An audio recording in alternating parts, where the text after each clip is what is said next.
Welcome to Truth Seekers. Welcome to the Seiker Podcast on Service of Change Radio, where we challenge reality, question that which we've been taught, and hope to inspire a new direction of thought to bring about change.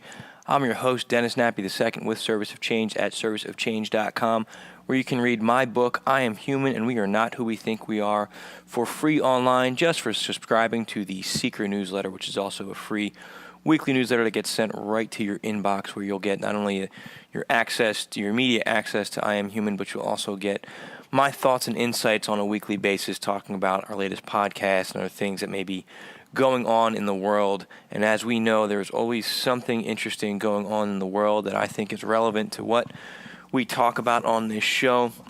Over the past week, we had President Obama address the nation, trying to, I guess, alleviate any fears people have and build confidence in our ability to protect our citizens against terrorism. And I'm not going to get too much into it because that's not what this show is about, but I have to say I was pretty underwhelmed by Obama's speech, and I think it's mainly because he just seems like he's reading from a script. You know, I don't get a lot of emotion behind his words. He said some things that I think with the right speaker, I'm thinking the way Kennedy used to speak, or even President Reagan, they were very powerful speakers and just knew how to rally the troops, so to speak. And with Obama speaking, it's just kind of like, yeah, okay, buddy, I don't really think he said much of anything other than, let's not let fear consume us, which is a good rule of thumb, I think, in the things that we talk about on this show. But I don't want to get into the political discussion about it. I just wanted to acknowledge, what's going on in the world right now, and just give my opinion. I'm underwhelmed by what he said. I think there's other alternatives in this world.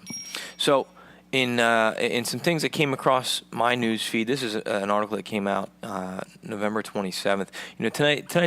Today's kind of like a free-flowing show, but I want to do a little bit of a focus on nature and our understanding of it, and I'm going to talk a little bit about nanotechnology, actually, and man's influence on nature.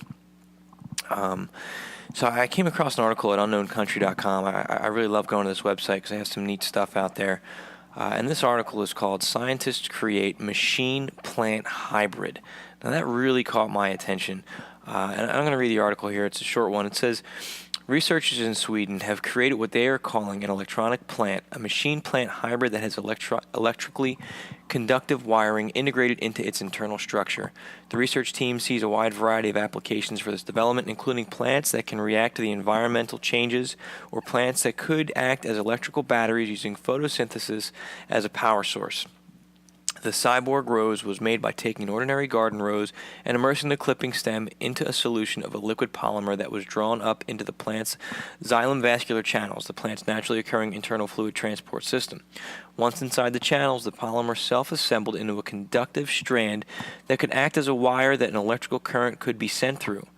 These wires were then connected to naturally occurring electrolytes in the plant's tissue, and through that were able to create simple electrochemical transmitters, a logic gate, and other electronic components.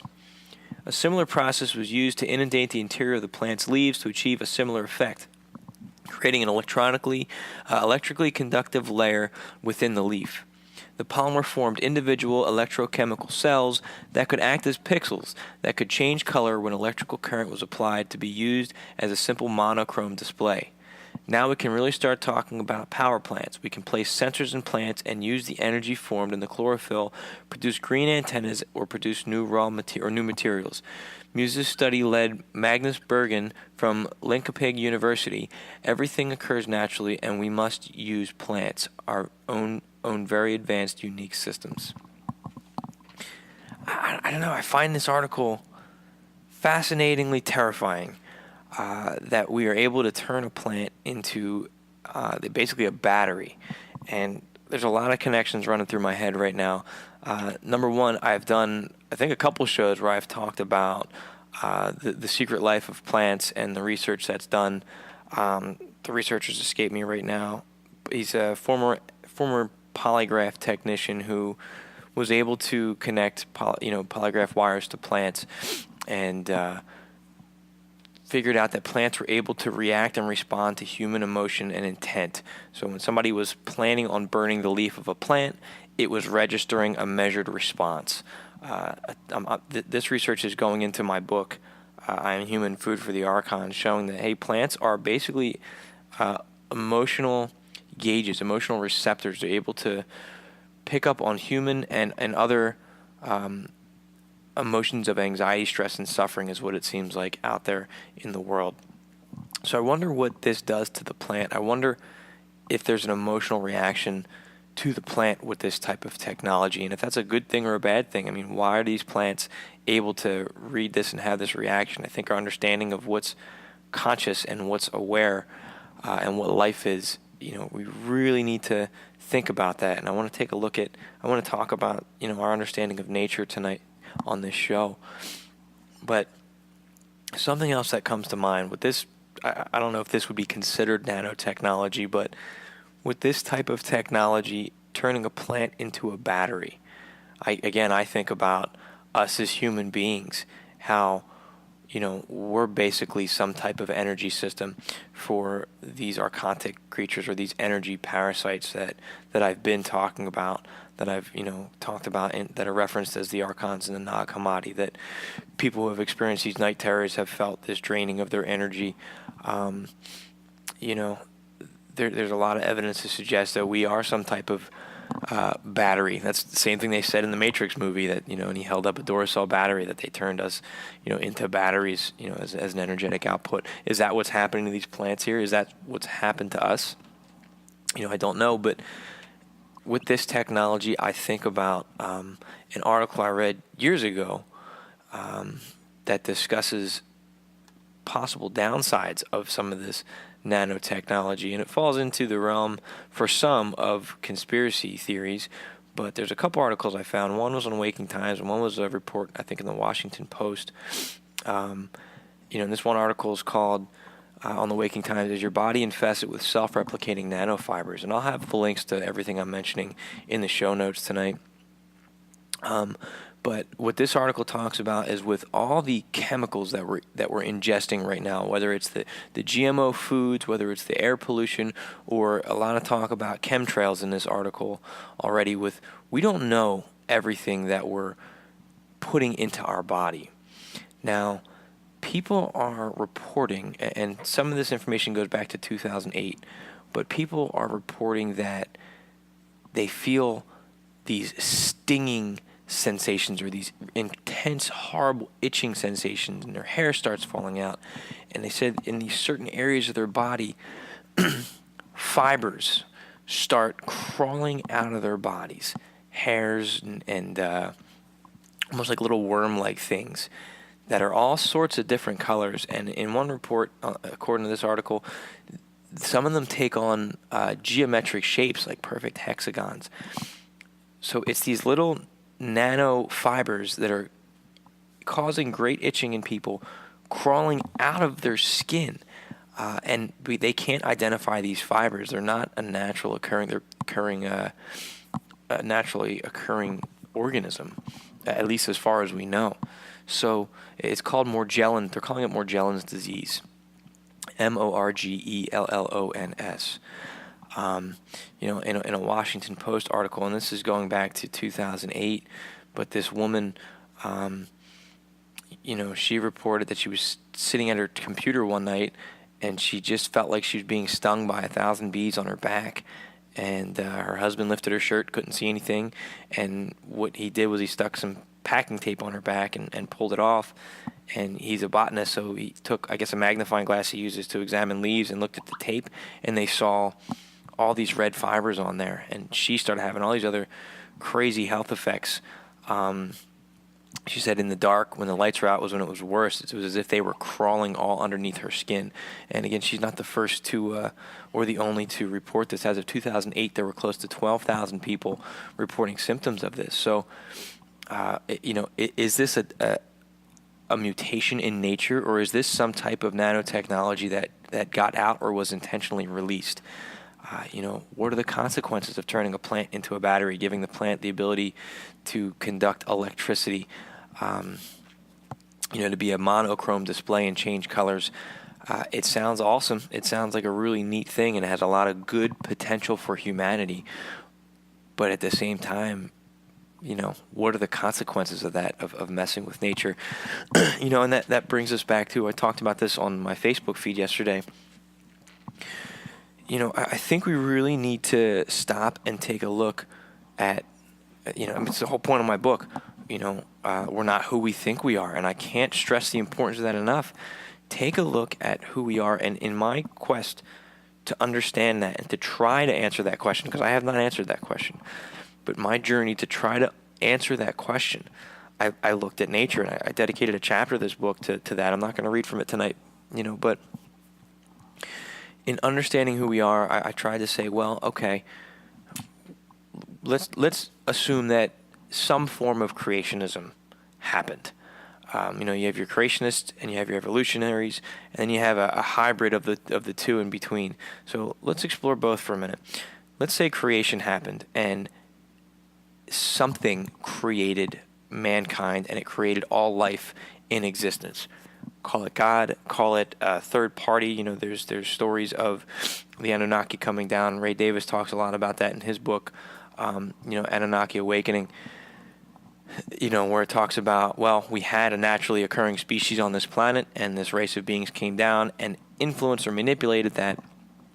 So that species to basically become a slave race.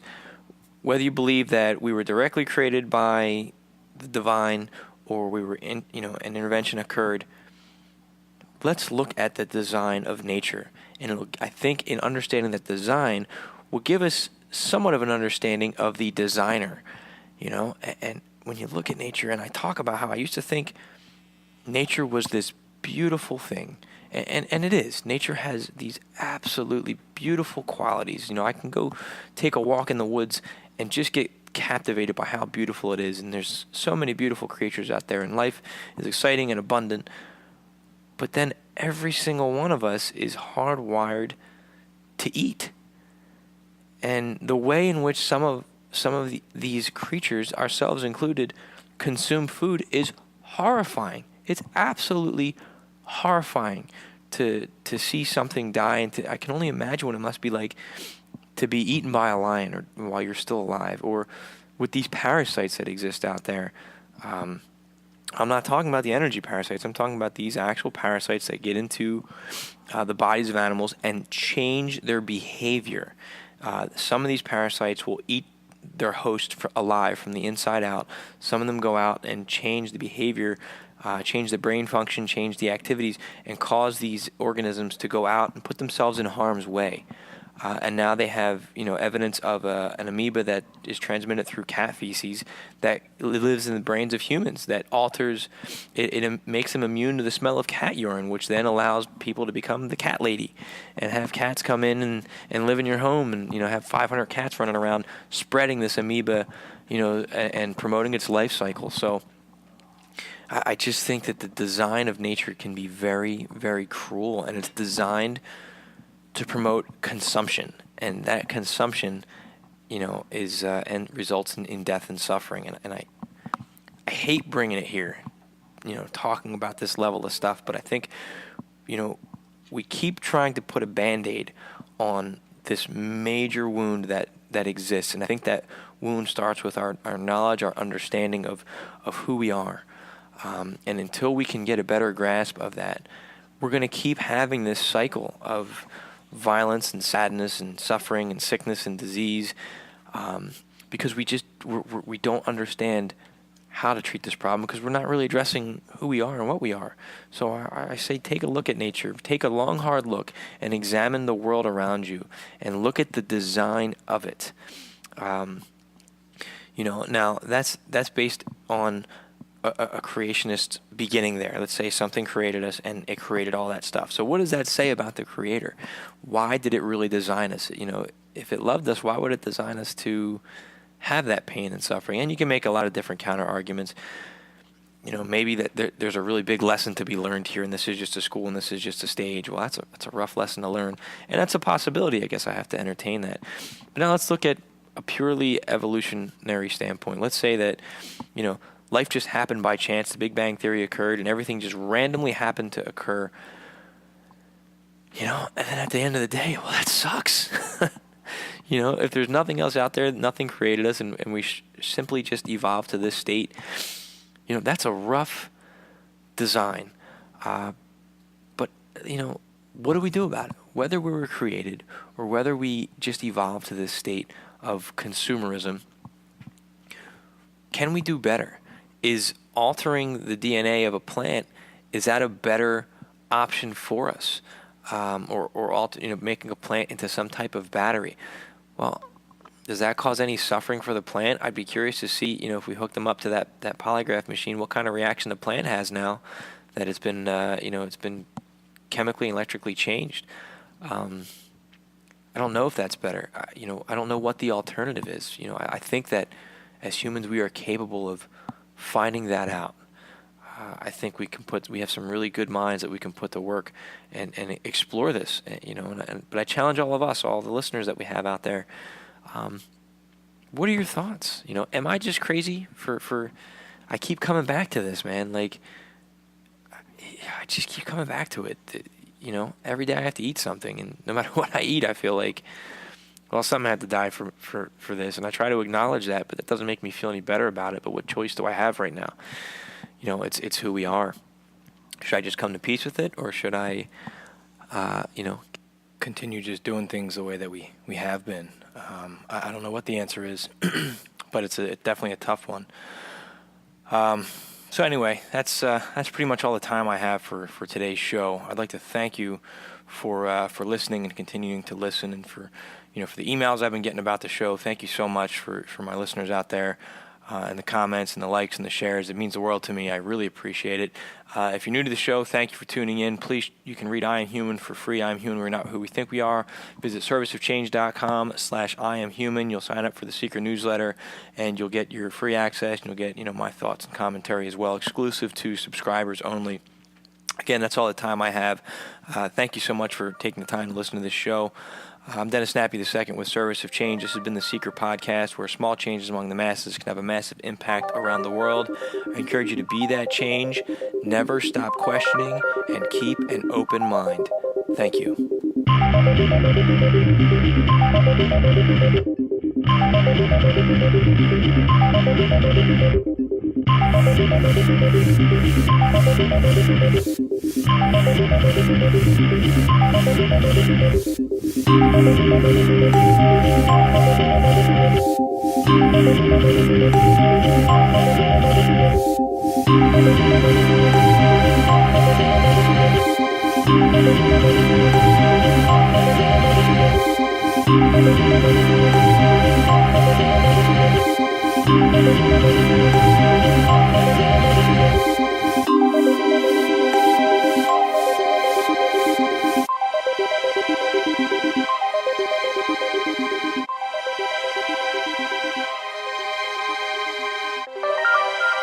Welcome to Truth Seekers.